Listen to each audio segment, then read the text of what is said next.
Yo, what's up, guys? Welcome back to the Spreading University slash Bowtie Sober Guy podcast. We got a great show today, and if you guys didn't tune into the last one, be sure to check it out.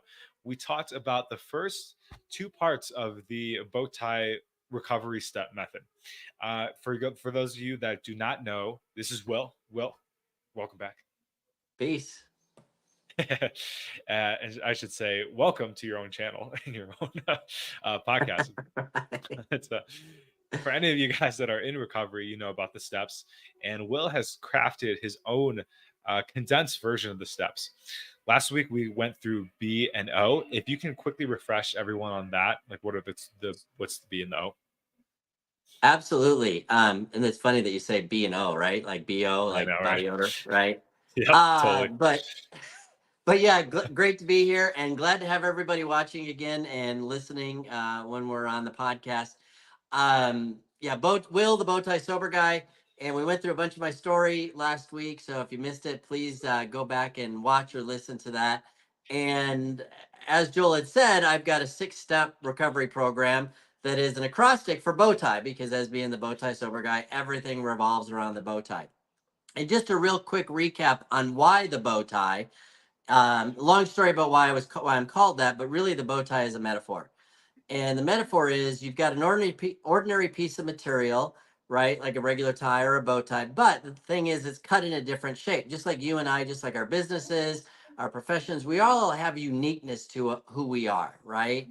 But what takes that bow tie and that piece of material and turns it into a bow tie? Well, it's the knot, right? And it's the same thing in our lives, in our businesses, in our relationships, our careers, all those different things. We have those knots, those challenges, those obstacles, those setbacks, those trials, even those traumas that we face, that I believe actually we can then turn them around and untangle them and tie them into a better knot, creating a beautiful life filled with fulfillment, happiness, joy, serenity, all those things that a lot of us are looking for, and even purpose. So I've created this 6-step framework, the bow tie blueprint.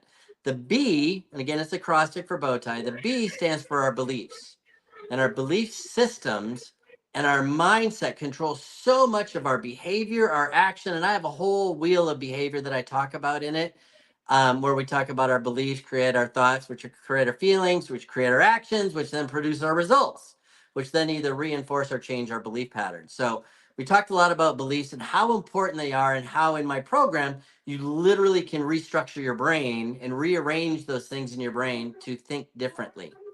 So that's the B. And then the O is really, are you open to change? We all say that we're open to change, but are we truly open? Have we hit that place in our lives, in our careers, in our business where we're saying, you know what, there's something more? And we're really open to taking the steps necessary, because it's some work to really make those changes. And that's what the O is, really open. So that's the B and the O in bow tie. And just so you guys know, we both smell great. All right. I'm wearing some YSL. So no BO here on this podcast. But I agree with you 100%. I love that. The openness is so important. And when I Right. coach people, I tell them it's for, like, you're going to succeed at this if you want this. It's not if you need this. It's not Right. if you need to get better. It's if you actually want it and are open to doing all the work that it takes to get clean and change your life. A lot of people unfortunately aren't there yet, and that's okay. If you're watching and you're not, trust me, it can take a long ass time. We both, Will and I, had Yeah. to get knocked on the head a few times before we finally realized, okay, maybe this isn't the way. I got robbed a lot of money. I was dealing weed, dealing substances, and after I got robbed about $10,000, I was like, you know what, I'll just do this as a side thing, raise it. So uh, Will, let's dive in, guys. If you want to learn a little bit more about the B and the O, hop into the first stream. It's on both of our channels, and you can check that out. Let's take it to the W.T.I.E. What is take us away, man? So this is really, the first 2 steps were really about looking at and determining if we're ready to make that change and we want to. Really now when we start getting into the W, this is really, really where the work really starts. And W stands for, of all things, witness, which is an interesting word. And when I think about witness and really what we do is we look at our lives. We truly go back and witness all the things that have happened in our lives. And we did part of that when we looked at our belief systems and our belief patterns. But now we're truly going to look and say, okay, what are the things that I'm afraid of? Fear is amazing at what it does in our lives and how we allow fear to control so much of our decisions, our thoughts, our patterns, our reactions, the choices that we make around fear. And so we look at that and we say, what is it that I'm fearful of? I'll give you an example of that that relates to my journey in recovery. I was truly fearful of living without alcohol because I didn't Mm. know I had lived with it since I was 16 years old and used it as a mechanism to deal with life. And all of a sudden I was going to say, I'm taking this away. And it Mhm. was huge fear. And fear of relapse was a really big thing. I remember looking back at my inventory, which is what witness is really all about. We're going to inventory our lives, but we're not going to just inventory the negative, but we're also going to inventory the positive. But we're going to witness. And I'm like, what if I relapse? Because again, as I had shared last week, I spent 5.5 years trying to get sober. Mhm. And so well, and I shouldn't say I continually relapsed. I really relapsed on sobriety because I spent way more time drinking. But but you know what? That was that fear, real fear, and in relationships, are we afraid that we're going to lose someone? What is our life going to be like if we lose someone? Finances, what if we lose our job? What if our business doesn't work? There's all these fears. And they Yeah. turn in and then we have resentments, which you hear a lot of times in the recovery circles are the resentments. And so in the Yeah. witness stage, we are literally going in and we're going to write down all those things. But one of the things I think is really important that I learned in recovery is to make it balanced. Because Mm. you know what? Although I had a lot of negativity and negative thoughts about myself and my life and all the things that were around me, I really had some good things in my life also. Mhm. And Yeah. so we keep that balance and we witness to all of those different things and we truly write them down. We go through a whole exercise. I've got a whole thing that people go through and write down all those different things. So, willingness, yes, very important. And being able to willingness to look at ourselves, right? I Right, know right, willingness isn't the W, but just coming back to the openness in a way. right. So I know for me, I was unable to see myself in any sense of Mm. the word. And I could see that other people saw myself because they would get awfully annoyed at certain moments. They, and I just had no awareness, man, no awareness of who I was. And meditation really helped me open up to that and Mm. getting sober too, because I started to see like, oh, like every time I behave a certain way, it's going to have a consequence. It's going to have a reaction from whoever I'm behaving towards. And that was a big awakening for me. You Mm. were talking about fear. Well, what are some ways that you notice fear come up in your life, and how can you catch it before it spirals into the head and then into action? That's such a great question. And one of the interesting things about that, as we talked about last week, I have that step zero, which is awareness, and you just alluded to that. And one of the things that I live my life trying to be much more aware of where I am in my own head, because I have a lot of stuff that can go around in my head a lot of the time. And Mhm. and so I try to live in this constant state of awareness. And I don't remember if I explained this. I'm writing a book. And in the book, each chapter I'm going to end with what I call aha moments. Nice. Because we all have those aha moments, right? But aha has a significance to me. And really what it means for me is awareness heightens awareness. And Awareness I heightens think that that's so important. So when I look at fear, I'm trying to always look at, say, what am I fearful of? I started my business again after being in corporate America for a long time in most of my career and started my business. And there's a lot of fear around that and fear around where the client's going to come from. I've got a lot of things to do. I've got to do this. I've got to do that. And what if it doesn't work? And I Mm, actually have a track record failing in trying this before. where I've got something in my Right. head that says, oh, you did this before and it didn't work. Yeah. So, but what I have to tell myself is I'm a different person today and I have different resources, and that I just have to take one step at a time. I don't have to eat, as they say, the whole elephant at one time. I take one bite at a time. And a really easy exercise and something that I do with my clients is I say, okay, write down some of the fears that you've had in the past that didn't come true. Mm-hmm. And what's really interesting is all of a sudden people start writing things. You're like, oh, yeah, I used to think that, but that never happened. Oh, I used to think that, that never happened. Oh, I used to think that, that never happened. Because science will tell us, not me, science will tell us that more than 90% of all the things that we fear never materialize, Mm. ever. Yep. Yep. Oh, gosh. I had a fear come up this morning and I was kind of stuck in that paralysis phase where I was trying to analysis is paralysis. And it's just, I didn't have the experience. I'm like, shoot, should I do this or this? And I went back and forth so many times. And I finally made a decision and I'm like, that was the wrong decision. Just instant regret. But I don't know if it was the wrong decision. And I think, uh, like how you were saying, it's almost like PTSD. We just, maybe we tried to do something a certain way in the past and it didn't work. I think I Right. see that a lot of times with people that try to get sober. They're like, I tried before and it didn't work. I made it a month and I failed. So they almost have PTSD around that, and they're afraid to try to get sober again. So like, oh, what if I get to a month and I fail again? And how do you coach people to like break through those patterns? And So just reframe it. Like literally reframe it. So you only made it 30 days. Okay. You made it 30 days. So what if the next time is 31? And maybe it's yeah, not. Maybe it's yep, not, but that's okay. You now have a frame of reference to work off of. And yeah, I am all about reframing all of those things. And I feel very blessed in the fact that I have a mind that works that way.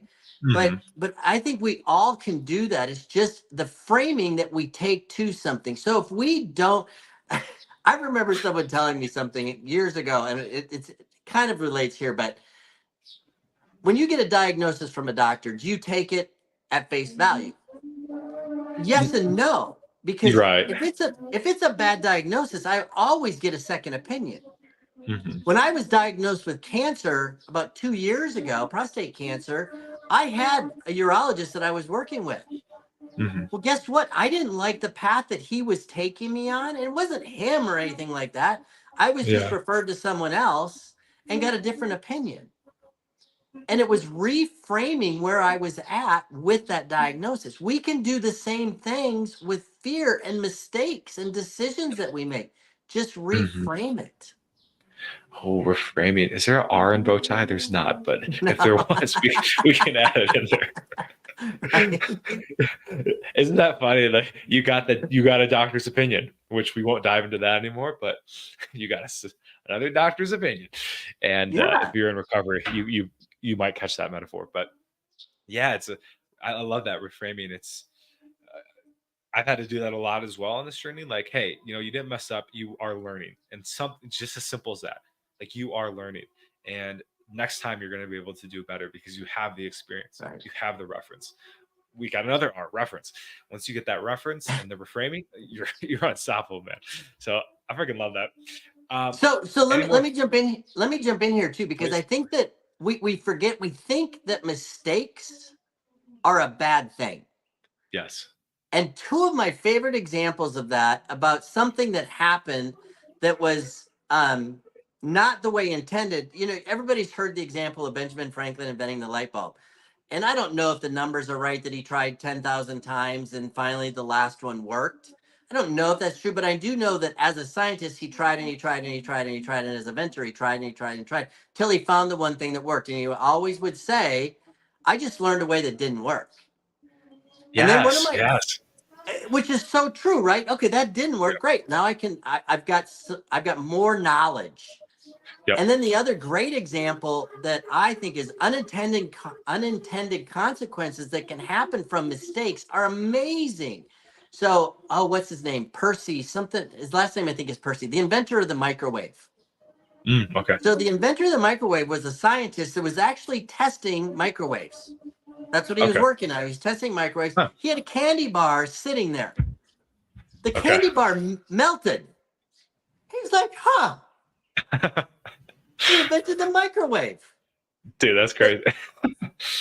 that we live with every day Yeah. because of a mistake and an unintended consequence. Unintended Wow. consequence.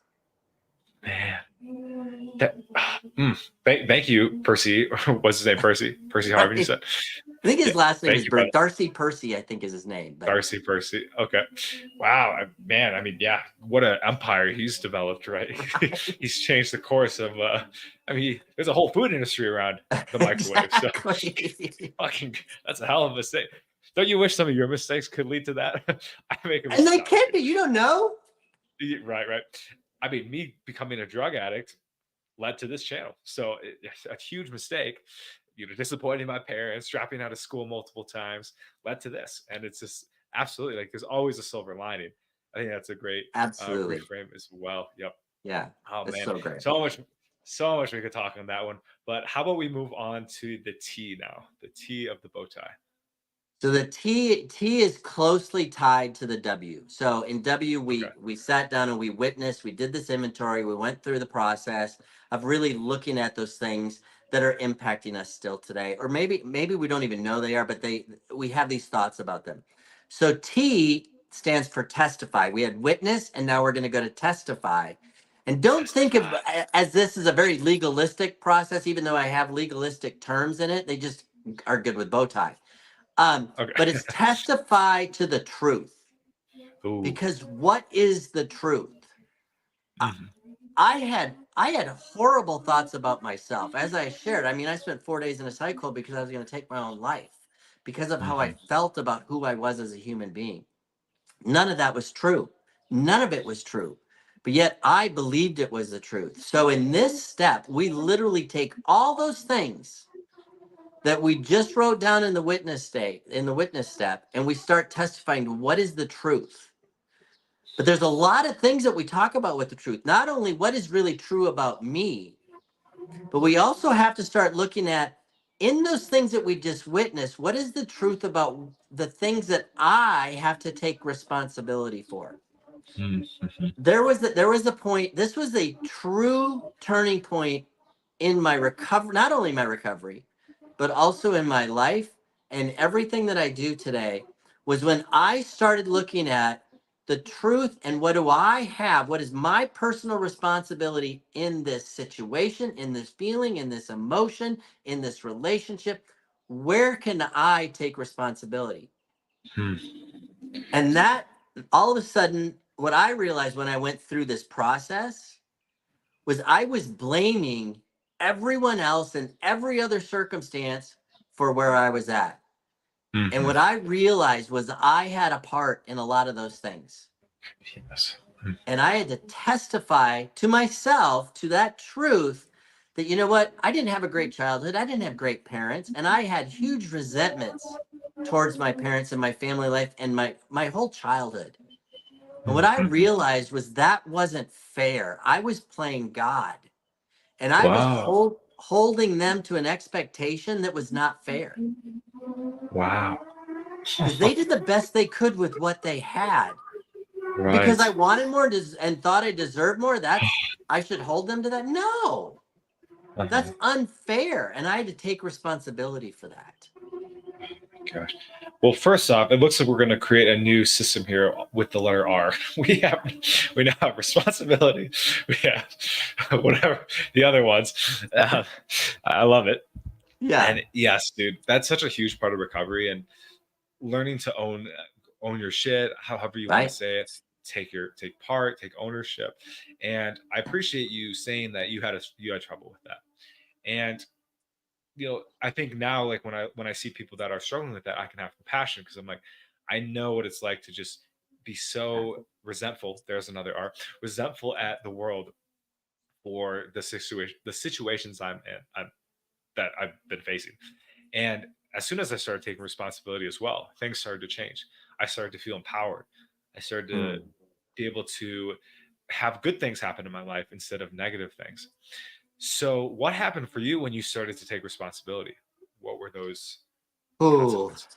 Well, the first I had just truly one of the biggest aha moments in my life, and I saw myself as being very selfish and self-centered. The other Mm-hmm. part of the step that I think is important, and I haven't really touched on it, I haven't said anything about it at all, is really in forgiveness. Yes. Because that's Yeah. that's the truth, right? Is I had to learn to forgive those that hurt me. Hmm. I had to learn to forgive myself. And because I had all these unfair expectations of other people and unfair expectations of myself, and I had to really go through and spend a lot of energy and work on what does forgiveness look like, Mm. and then Okay. not only giving forgiveness but also accepting forgiveness, which Oh. was so hard for me because again I was learning and recognizing, there's another R for you, recognizing how selfish and self-centered I was in so many things. And here Yeah. I thought that I was a good person. I had a servant's heart, but I did it for all the wrong reasons. We talked about that again last week. But I had to learn, how do I accept forgiveness from others, but also how do I forgive those others? And I've gone through a lot of work in forgiveness, and it opened up my heart to so many different things. Wow.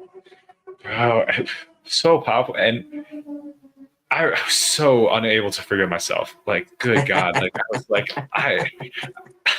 I'm gonna carry this around as my badge of honor till the day I die. Right? And that I forgot about how difficult that was to actually allow life to forgive me, to the people I hurt forgive me. And it's almost it's crazy because not accepting that forgiveness is in a sense like self-centeredness as well. It's Yeah. like not like a evil way, but just it's like no, I remember no, I can't accept that. Like no, I'm you don't know, like I'm so bad, and they're just like, dude, I forgive you, like you're good. Um, and what you said about the earlier as well with like the God thing, right? Like God, uh, God, I can't remember exactly what it was, what you said, but it was so powerful. I think part of recovery is learning to accept forgiveness from God or higher Yeah. power, Buddha, Jesus, however you want to put it. Um, why was it so difficult for you to accept that forgiveness? Do you think? Well, the big thing was, and I shared this, is how I saw myself. I really saw myself as unworthy. Hmm. And again, that was my journey. And so when I started looking at that and really understanding that I am not God, and I think that's what I had said a few minutes ago or a minute ago, was, what, Yes. when I realized that I wasn't God, I didn't know better, and my higher power I call God. Again, that's up to you guys to choose who that is to you, but I had to realize there was something greater than me, Mhm. and that entity I call God was in control, and I had to give up that control. And so forgiving myself, though, was really in understanding. One of the lessons I learned in forgiveness is forgiveness doesn't necessarily mean we're letting that other person off the hook. We're just taking their power away from what it has on us. And that was a really important lesson for me, especially for forgiving myself, because when I was holding myself down, not forgiving myself, I was again playing God. And I was Mm. again being selfish and self centered and self seeking. And I had to let that all just go and say, you know what? You're a human being just like every other human being. And I want to share a quick story if I can, because there was something that happened. I don't know, I was probably 2 or 3 years sober. And it was around my birthday. And I'm a big fan of birthdays. Like, I think birthdays are amazing. And Okay. because to me, it's the day that, again, God breathed life into me and said, you know what, I'm going to put you on this earth and put me Mm. here. So there's special day. But then I realized, just, I don't know, a handful of years ago, he did that knowing knowing that I was going to make the choices I make, do the things that I did, and live Yeah. the life that I chose. And he said, you know what? You're still worthy. You're still Mm. worthy of existence. And I'm going to breathe Oh, life into you. yes. Yes. And we all are. Every single one of Yeah. us are worthy. Uh-huh. We're all worthy, man. I just got goosebumps. I'm worthy. You hear that, guys? I'm worthy. Heck Bro, yeah. that's beautiful, man. Um, I had a talk with my sponsor recently, like a week ago, and I was really in like a dark night of the soul. I was like, dude, like, I forgot to save for my taxes. I'll just share with you guys bluntly. And I was just feeling like so worthless. Like, dude, like, God, only like losers don't pay their taxes, or all these stories, right? And he's like, well, question, man. So to me, it sounds like you're beating yourself up for having a bad memory, right? You didn't intentionally, maybe subconsciously you did, but like consciously you didn't choose for your taxes. You just forgot to save, and then all of a sudden you're like, oh shit, I owe taxes, right? I'm like, yeah, yeah. He's like, well, who gave you your memory? I'm like, So good. oh, I guess God. Yeah. And he's like, well, then I guess God wanted you to forget your taxes. I was like, oh, dude, awesome. Like I felt so much relief. And it was, it's just like coming into that belief that you're right, Right. like higher power has a plan for you. And that took me so many years to figure out. God, it's coming on to, let's just say it's taken over 7 years to finally accept that maybe God does have a plan for me. And what happened? I accepted that truth, and I was looking at my reality too. It's like I'm still going on dates. I'm still having good conversations with friends. No one's told me to basically fuck off. You're not worthy anymore. And so evidently, I'm still worthy, even though I owe for taxes. And it was just like such an awakening moment for myself. Well, we have such a tendency to want to judge ourselves. And we're our harshest critic, and I know that. And I will say that about myself. But I again learned to forgive myself and accept me for who I am. And guess what? I'm fallible. I make mistakes. I'm sure I've made, actually, I can think of a couple that I've made today. It's going to happen. Nice. Yeah.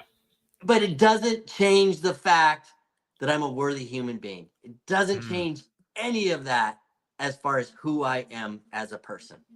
mm, okay. Ooh, you're. Ooh. eh, How do you, as you can see, my brain is trying to process that. How did you finally come to acceptance around that? Just like because for me, I'll just say because for me, like if having perfectionistic tendencies, having like some OCD tendencies, I find that like Mm. if one thing isn't like in place, it seems that I can't like be present or focus on all the good things that are happening. It's like that one thing is like just starts to weigh me down. I see you laughing, which I can guess that means you can Yeah. relate a little bit. Well, I'm a control freak. I am. Raise your Okay. hand if you're a control freak. Absolutely. And I get it. And you know, if you saw my house, you saw my office. I mean, I'm a tidy person. My joke is that I have the perfect level of OCD because it keeps me really organized, but doesn't make me too crazy. That's But hilarious. but you know, I want people to hear this because I think this is really, really important. I really, really do. And you know what, Joel, if you can mark this spot in the podcast, maybe put it in the description, this Mhm. point, because I want people to know I have a lot of peace and serenity and joy in my life today. My life is not perfect. It is really far from perfect. Do I have great things in my life today? Absolutely. Do I have challenging days that I struggle? Absolutely 100%. It still happens. So I want people to hear that, you know what? I've done a lot of work. And just because I have, and because I'm coming across probably as someone that's really positive and happy and joyful and motivated and high energy, yeah, you know what? I am. But that doesn't mean my life is perfect by any stretch of the imagination. And so Mm, just know that just because I got sober, life didn't get perfect. Just because I live this way doesn't mean my life is perfect. I still have mhm, challenges. I still have obstacles. I still have trials. I still have trauma responses to things that happen that I snap. I oh, still okay. do. But it's okay because I'm okay. Wow. I'm gonna have to listen to that one a couple times. Will that that was deep, man. I just want to say I appreciate you sharing that with all of us because I think a lot of people can hear that, and it's something that I think takes a lot of maturity to just Mm, accept that you're a fallible human being, man. yeah. I'm I can't I'll be honest, I'm not there yet. I still want that, order. I like how you said that, control freak. It's like I'm just being a control freak. So that's, and especially with relationships, right? Like I like having control in my relationships where I don't, and it's not that I need control. I just don't like feeling out of control. And so I appreciate you saying that, man. Like, even though you've done all this work, even though you have a business, even though you're, in shape, you still make mistakes, you still mess up. And I don't know how good that can be to really believe that fully, but I think that can allow a lot of freedom. 'Cause I still go through those phases, right? Just like not, I'll make a mistake, and that's what's I think confusing is sometimes like life can feel perfect, like everything's in order, like I'm in so harmony, and then you just like, you stub your toe basically, and it's like fuck, I Right. fucked it all up. God damn it! It's like it's just remembering that like even if your life is perfect, you're gonna stub your toe. Even if life is perfect, Yes. it's not gonna be perfect at some points, and oh, what a relief. I'm gonna definitely make a short out of that for our channels, and I think that'll be really, really good. That I marked it. I sent you a text there. Awesome. Beautiful, beautiful, dude. Love it, love it. So let's get. We're about halfway through here, which is I was Perfect. perfect. So we have two more to go. So let's dive into the I. How many more R's can we get out of the I? So I'm sure there will be a few. Um, so I and E are closely tied together too. But before we get to E, of course, we're going to go through I. So I stands for intention, intentionality, Hmm, and it's living with intention. And this is one of those things, again, it's tied to the awareness, right? I have to live intentionally. And one of the things that is so important that I've learned, because how many of us, and I still do this, don't get me wrong, I still do this. How many of us are having a conversation with someone else or listening to this podcast and already thinking of three other things that are going on in their lives, right?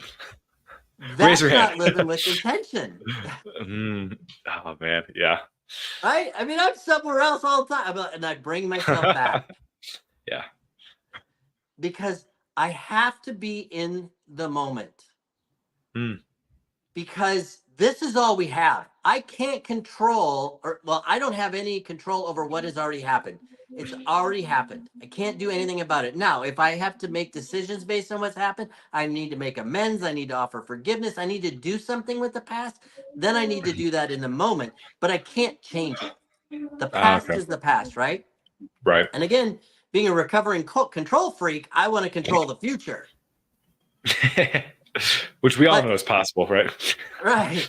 But what I've learned is I can't. What do I have control over? What do we all truly have control over right here, right now? Nothing but the right here, right now. Uh,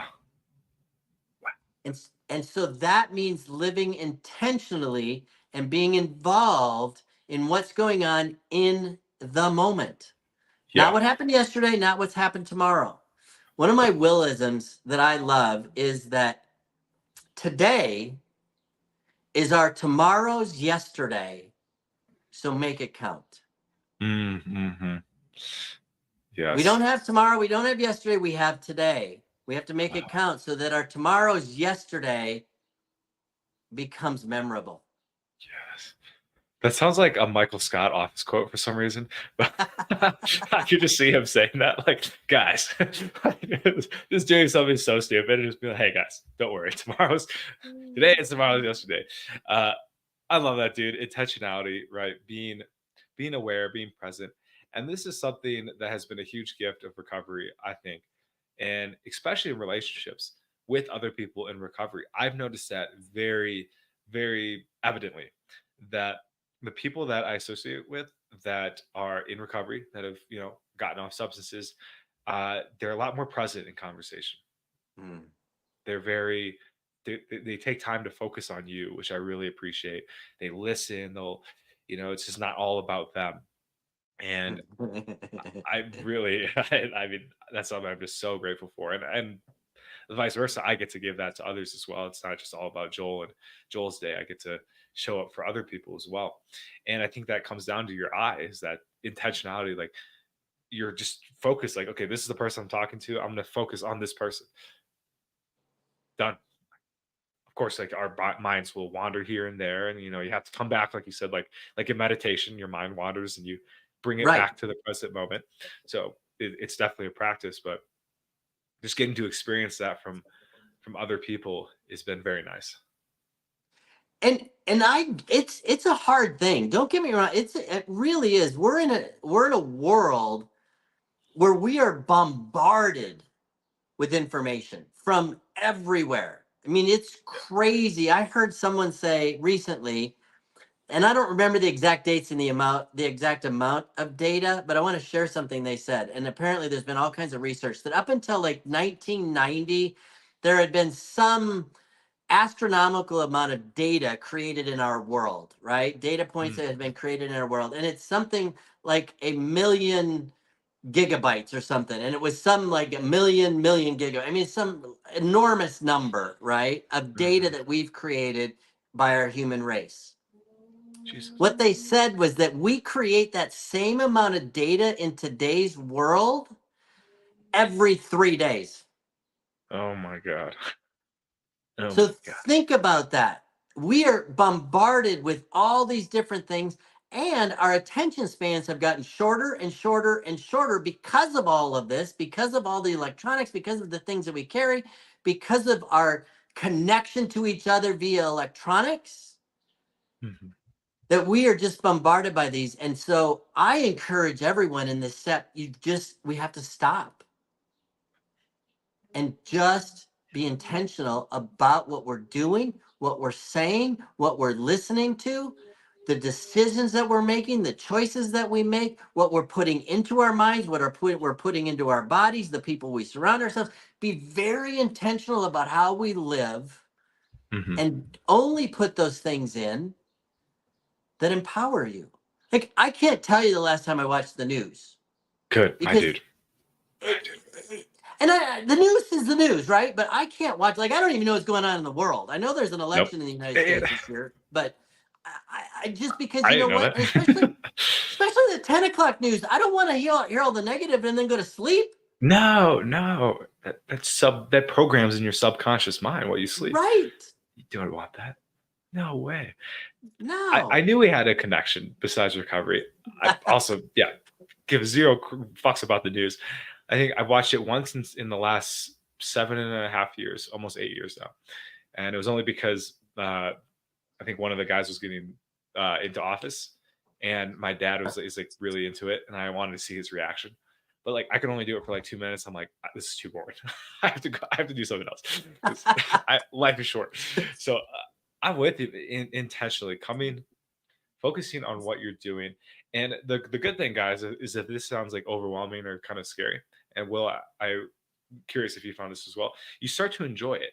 Like, I used to love being a loose cannon. Like, whatever is gonna come out of my mouth, like, hell, let's have fun, right? I started saying stupid shit, it wasn't fun anymore. And Right. now I really like being able to choose what I say, choose how I behave. Mm, It feels like a yeah. superpower.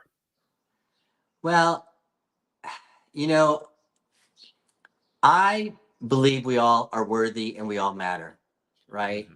When I'm thinking about something else, when I'm having a conversation with someone,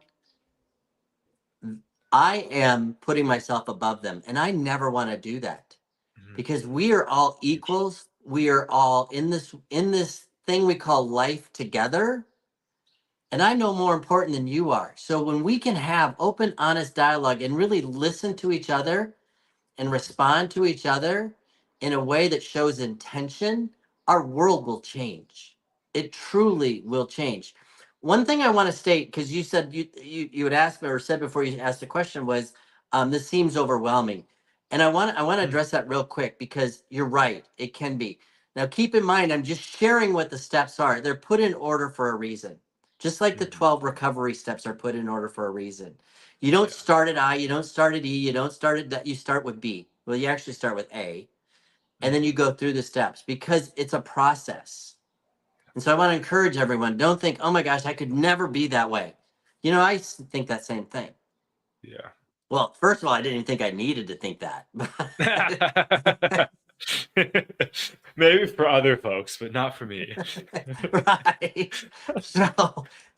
So, but I've learned, you know what? And so just let's pay attention to each other and Mm, love on each other and be there and listen and encourage and support each other. mhm. Yeah, relationships are one of the most beautiful things going off that will. Just and when you can show up for another person, that's when those deep connections are made. Right? I think there's few people in my life before recovery that I could do that with, and it was only because we had so much in common that we became like one. So enmeshment, Yeah. codependency. The only people I could do it with were people I was very codependent. I do. And now it's like I can do that with someone I don't really like, or somebody that has very different views from me. Somebody that's way older, or then well, Will's becoming younger every time he does social media. By the way, so he's evolving greatly. um, so, some of my best friends now are in their 40s and it's or late 30s, and it's just because I think naturally you just learn how to become more present and as with age, right? Right. Um, because of recovery, I've gotten to learn that a little earlier, and you just become like the people you attract. Your vibe attracts tribe. That's kind of the way I like to put it. So I That's really good. only attract with and relate with people that are also focused on themselves and being of service to others, and just have that awareness, right? Coming back to step zero, that Right. awareness. And so I fucking love it, man. And That's awesome. so let us dive into the final step here, letter E. So, yeah, the letter E. So, um, letter E, as I said, is tied to the letter I with intentionality. But it's really, to me, this is probably one of the cornerstones when it comes to living every single day, and it's living with expectancy. Now, you've Mm, heard us use the word expectations, and I want to make sure that yeah. people understand there's a difference between expectations and expectancy. Okay. When I had read this book prior to going to treatment, but I read it again when I was in treatment, and it's one of the things that I think is it's an amazing dialogue that this guy wrote in this book, and it talked about the difference between expectation and expectancy, and it's what I've kind of built this whole step on. And I'll share with you what it is here in a minute. But living with expectancy is truly letting go of the outcome and knowing that no matter and trusting in the outcome, no matter what happens, no matter if it's good, Mm. bad, indifferent, if I like it, I dislike it, I hate it, it affects me good, negatively, it affects me positively, letting go of all of that Oh, and knowing and trusting and having the faith that all of it is what is supposed to happen. And that's living in expectancy. mm, So I'll share with you, there's a book and it's a movie now too, and it's called The Shack. mm, And it's a really, for me, it's a life-changing book. It's a life-changing movie. And if you don't know it, I'll give you a quick synopsis about a man, a father who his daughter's abducted and killed, and they never find her. And they find her dress, actually in the shack out in the woods. ugh, He then has this experience where he is invited to the shack again, and it's on a little note card in his mailbox that it was in a snowstorm, blah blah blah, and it's from God. And he's invited to go to the wow. shack. He goes to the shack and he literally meets. He has this experience of meeting Jesus, the Holy Spirit, and God in the Wow. shack over a weekend. One of the dialogues that God has with Mac is the character's name is this difference between expectations and expectancy. And I lived in a world where I had expectations of everyone, including myself, and of God.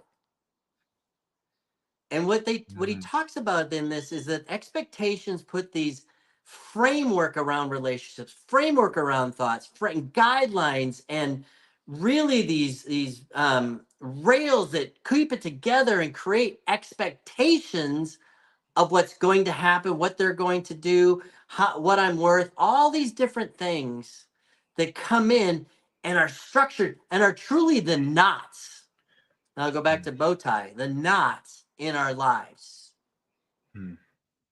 When I can let those go and live with true expectancy that no matter what happens, and I have to be willing to accept and trust and have faith that no matter what happens, it's what's supposed to happen. And that's living with expectancy. I like this one, Will. I really do. I like this one because that's the first thing I thought too. I was like, oh, he's talking about expectations. I thought expectations, they say expectations are premeditated resentments. Um, but no, Mm-hmm. that's not what it is. And No. it's, I think it's really cool because it incorporates, it almost like sums up all the steps, right? And especially those first few, which is like turning it over to life. That's a really hard one. Right. And this does it really well. You trust that even if I make a mistake, which we talked about earlier, Right. even if I don't do the right thing, or that it's all going to work out, and that it's kind of meant to be in a way. I felt a lot of Yeah. peace when you said that. Just a lot of Well, relief. and what people and I get it. I have struggled in my own recovery journey. I've had to walk through some pretty significant life-changing things. Like Mhm. I got a divorce after almost 28 years of marriage. I Yeah. was diagnosed a couple years ago with prostate cancer and had to have surgery. It was pretty aggressive. Just had to have surgery a year ago.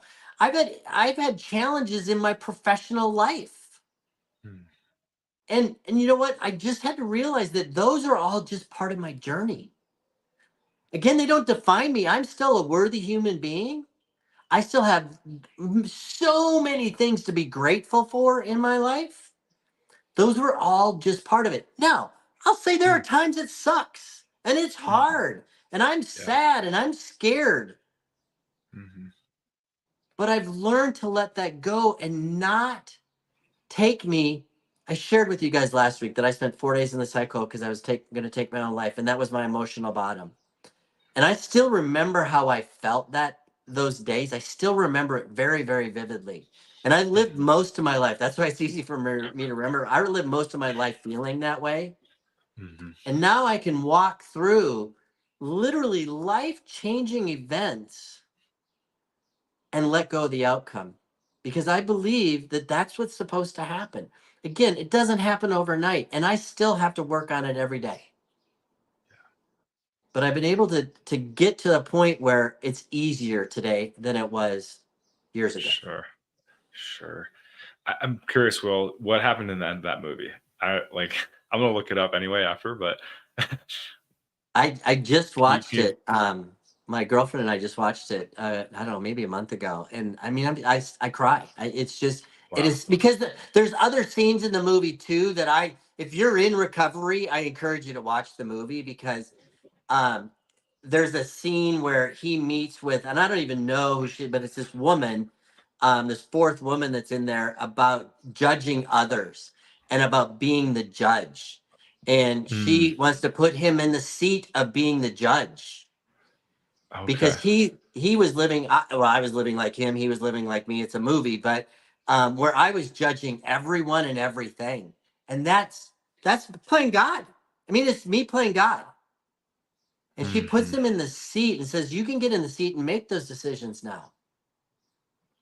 Wow. And so, again, it's a great movie. It's the book again. The book always goes deeper, right? So it's a great book. I have two copies of it right back here on my shelf, as a Oh, matter of cool. fact. Oh man, that's awesome. I'm definitely gonna watch it, and thanks for that recommendation. I mean, it's got the guy who played it in Avatar, Oh, it right? is. Yeah, yeah. He's the guy that played Sully, the main Oh, it character. is. Now that you say that, yeah, it is. Yeah. And then you got Octavia Spencer, which is she's hilarious. So yeah, this looks like I mean, great cast, first off. Yeah, Um, it's phenomenal. oh, awesome, man. Dude, yeah, let's dive into this a little bit. So expectations, man. It's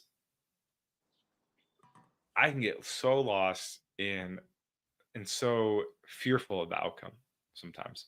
Yeah. Sometimes not. Sometimes I'm very in that flow state that's why I like to look at the flow state, where you just know whatever's going to happen is going to be worth it. Sometimes there gets that place where it's like it goes from being like you're living in the gray, whatever happens, and then all of a sudden life becomes black and white very quick. I don't know why that is. What have you experienced that, and like what's your experience around that?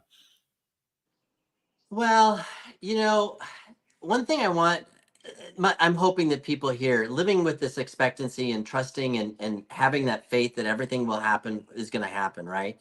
People are like, well, then I don't have to do anything, right? And that's what you're Mm, kind of talking about, the black and white and, moving from gray. And, and I'm not saying it doesn't mean I don't take action. I have to take action every day. I wouldn't be on this earth if I wasn't here to take action and to do something. mhm. And so when I talk about this, it's letting go of that outcome and accepting it for what happens doesn't mean that I don't have to make those decisions. Some decisions are way easier than other decisions. Absolutely. And but we still have to get to that point. And sometimes it's very gray and muddy. It's like, gosh, I just don't know. I just don't know Yeah. what to do. And what I'll tell Yes. you, this week I've been in some of my other channels, I've been talking about decision making, and there's an Eisenhower decision matrix and that kind of thing. And if you want to learn about that, follow me on my other channels. But we have to make those decisions, because even indecision, when we're sitting in that gray area, I don't know what to do, go this way, go that way. When we're sitting in that gray area, that's a decision. I want you to Ooh. hear that. That's a decision you've made not to make a decision. All right. I don't like Will anymore. Goodbye. I was a big fan until he said that decision thing.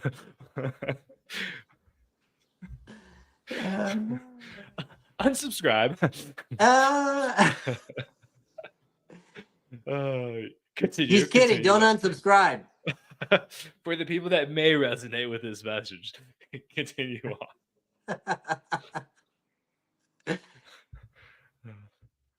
But it's Oh yeah, true. it's true. Yeah, it's true. It's not indecision is not making a decision, and I think the fear comes from wondering in those moments, what if I make the wrong decision?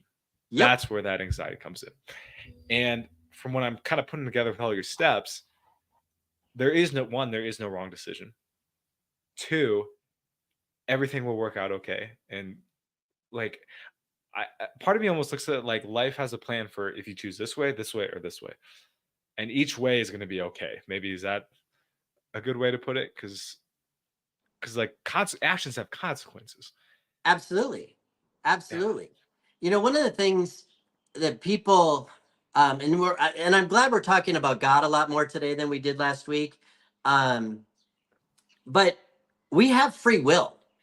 God gave us free will. And people are like, well, why is there so much bad in the world? Because we're all human beings and we have free will, right? So that Mhm. means we get to make decisions.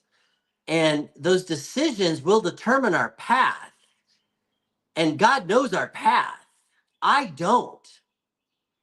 And I can second guess myself all the time, but it doesn't get me Yeah. anywhere. Nowhere. I just have to learn from those decisions. And hopefully, the next time I come across something else that's similar to that, I can use that experience to make a different decision, better decision, maybe the same decision. I don't know. I mean, I made the same Mm, decision over and over, over and over and over every day, drinking against my yeah. will. I'm putting booze in my bottom, right? Or body, Right. right?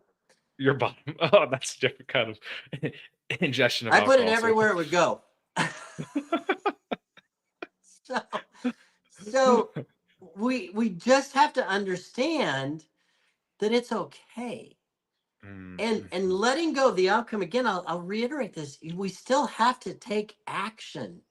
We have to. Yeah. Let me give you an example, and this is something that props up for me still, and not all the time, but enough that I recognize it.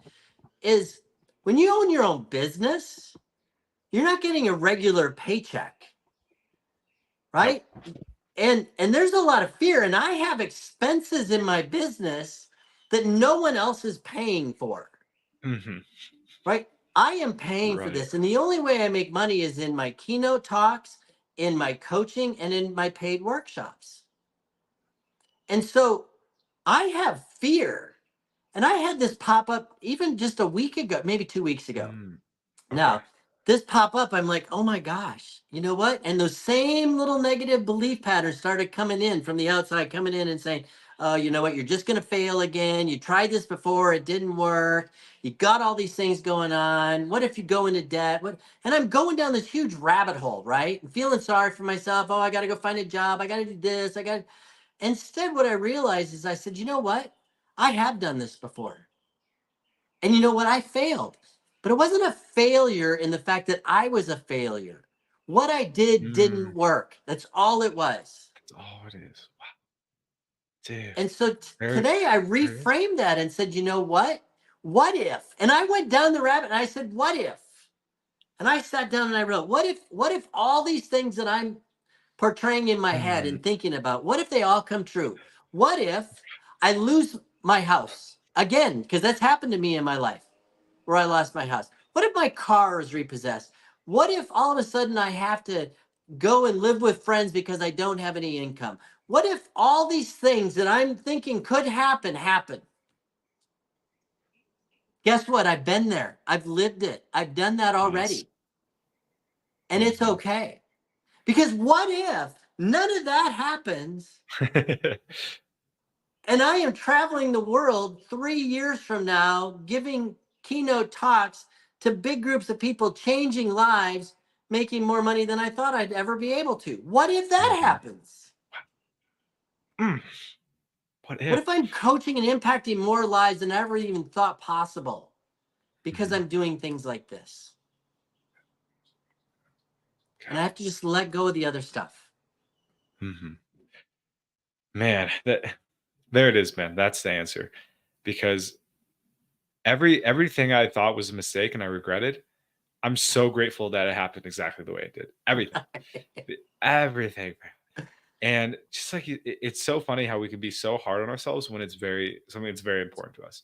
If I'm at the gym and I'm like, should I do back squats today or should I do chest press? I don't really care which one I choose. Like maybe I should have done chest press. Okay. But I go home and I feel good anyway. And I think that's a great mindset to incorporate into learning things. Right? Uh, if you mess up on a date, for example, or mess up with some girl, right? One, maybe it's higher power saying she wasn't the one to, not that there is a one or whatever. We're not going to get into that, but maybe this isn't a person that I wanted you to be with. So you can move on.